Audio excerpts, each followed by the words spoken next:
Imagine working for a company that gives you an amazing discount on office and gaming chairs. But this is your employee town hall meeting with the CEO. Don't ask about what are we going to do if we don't get a bonus. Get the damn $26 million.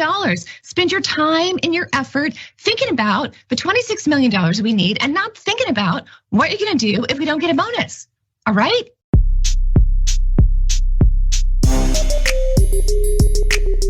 All right. Could you imagine what those employees wanted to do with their chairs? Welcome to the Indestructible PR podcast, where we use current events and tested media and PR strategies to help prevent or manage a crisis and build an indestructible reputation. In this episode, let's dive into the story of what appears to be an awful CEO who was berating the company on an employee Zoom call.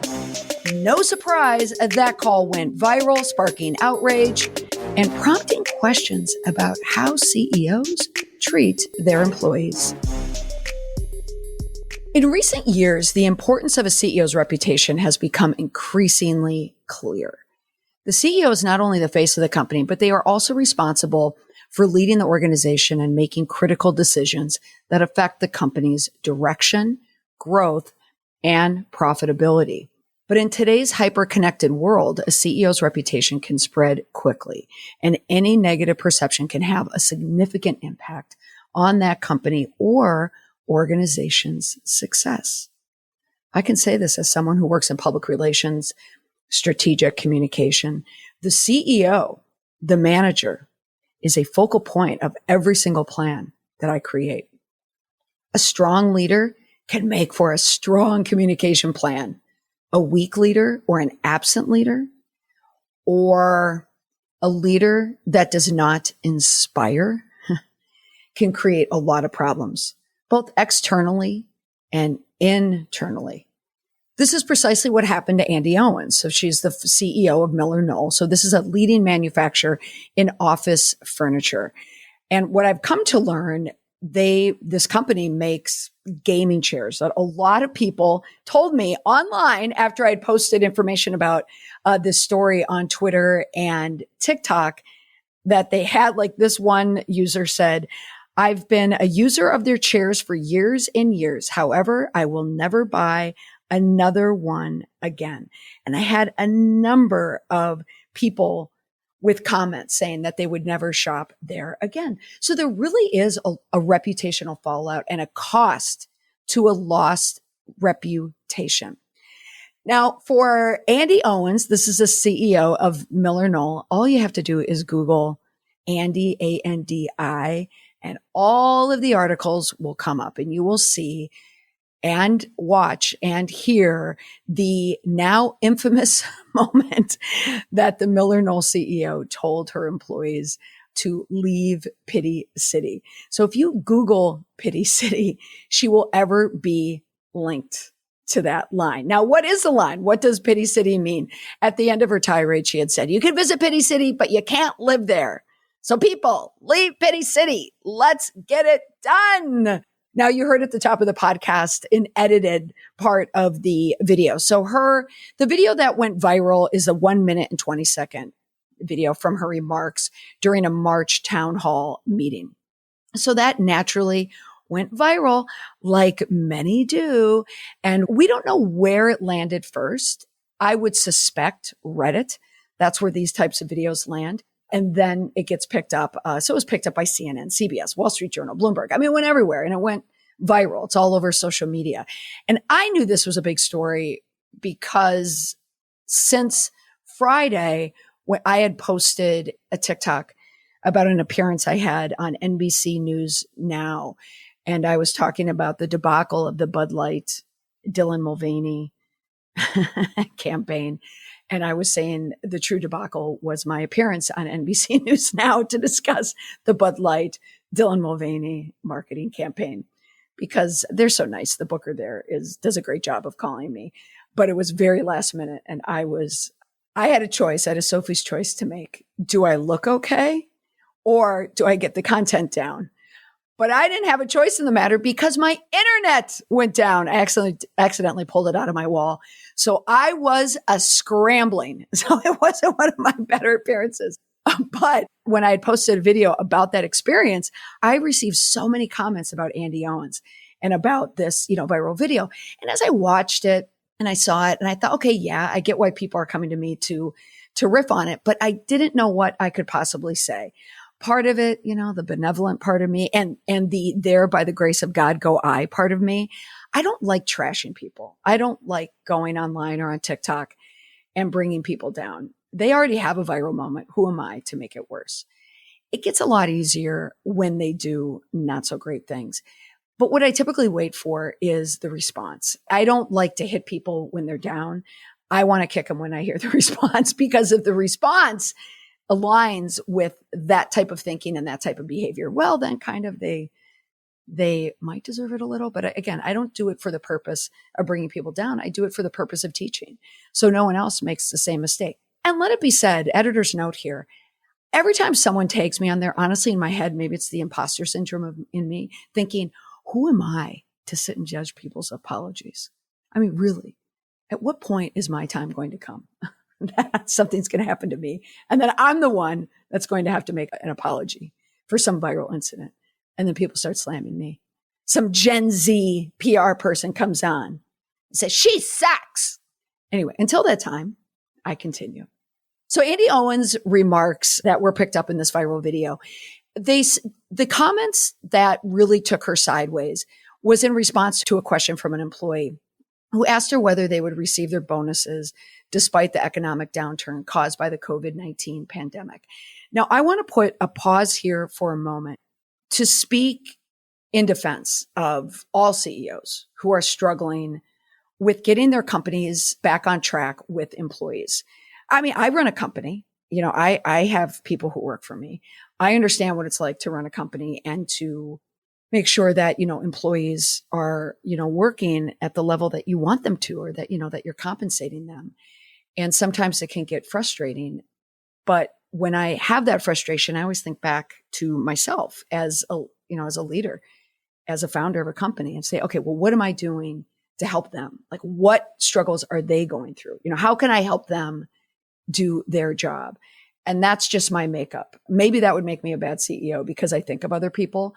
And maybe there probably is a personality study out there that the more probably selfish and driven you are, the better leader that you may make. So it may be good for profits. It may be good for efficiency, but it is not good for morale. And I'll say this right here from my perspective in the work that I do, as I think I've mentioned on this podcast before, I now, in addition, to working on retainer and working on plans with clients, I have significant clients. I take on just hourly consulting. And more and more and more and more people will call with issues that are external, but so quickly it just boomerangs back inside the building and it comes down to leadership. I cannot tell you how many times this happens. So if you're a leader listening to this right now, take a moment to think, how am I treating my employees? What is the culture of the workplace? Even if it's a small business, a small association, whatever you are, this is a good time to check that.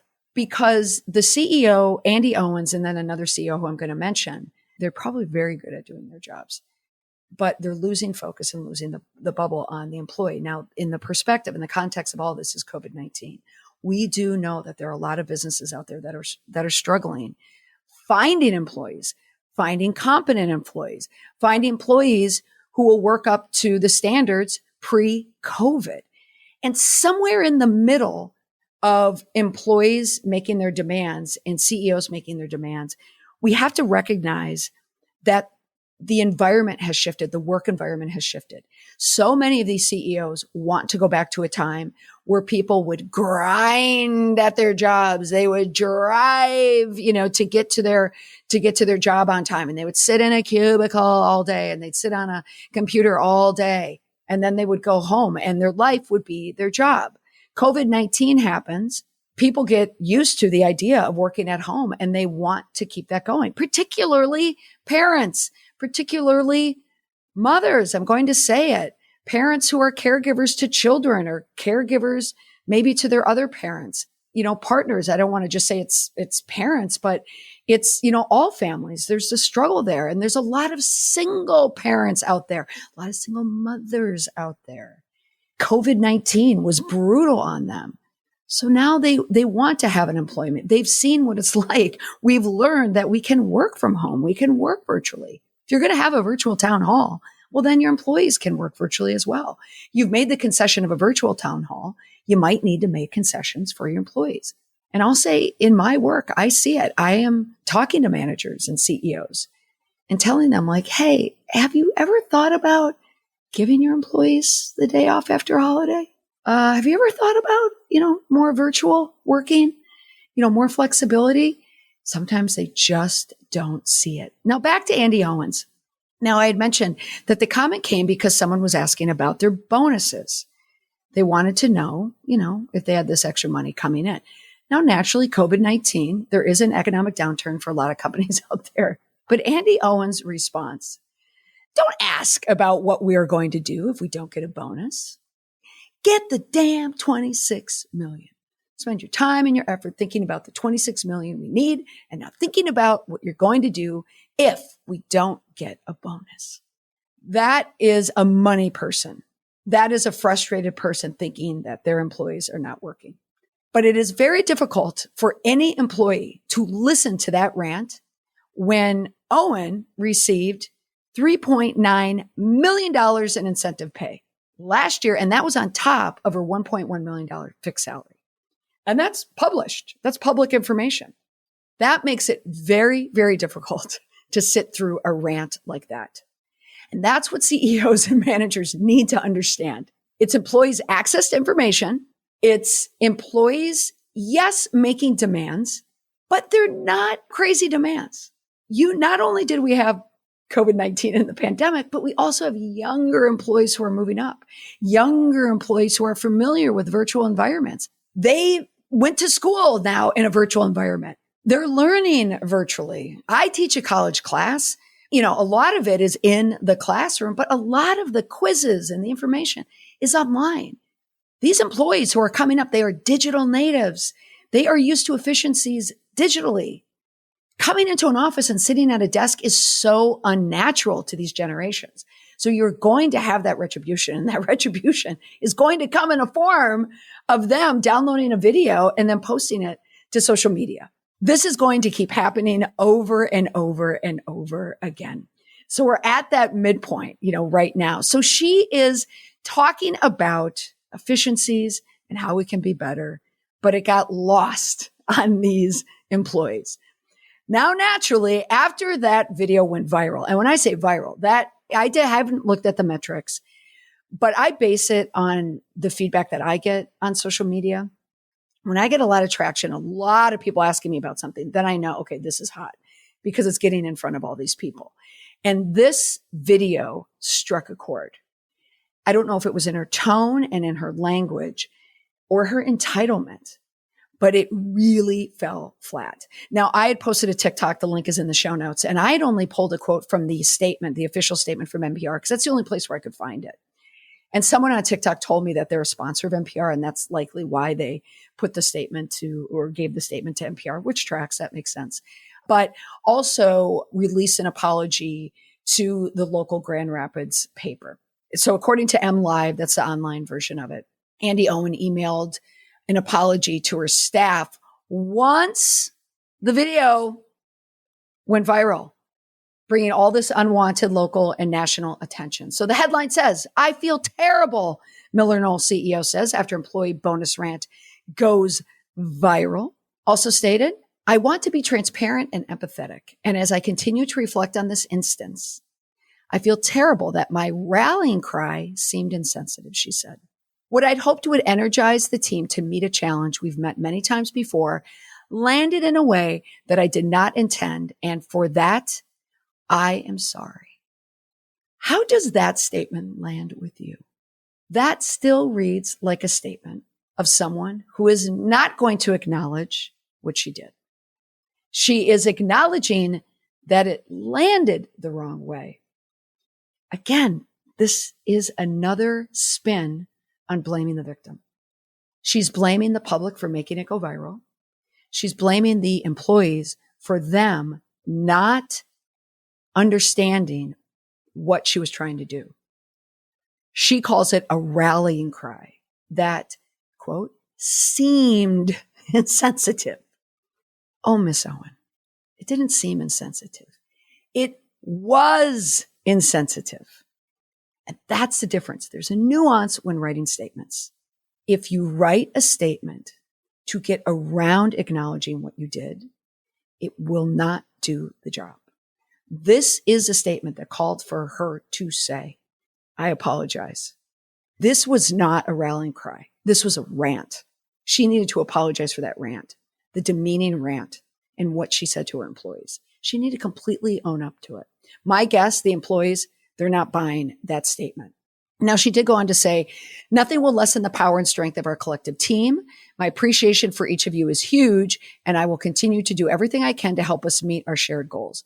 Thank you for your hard work, your grace, which means forgive me, and for the commitment you show to one another and our company every single day. Blah, blah, blah. I call that pablum. It's just vanilla speak. It means nothing.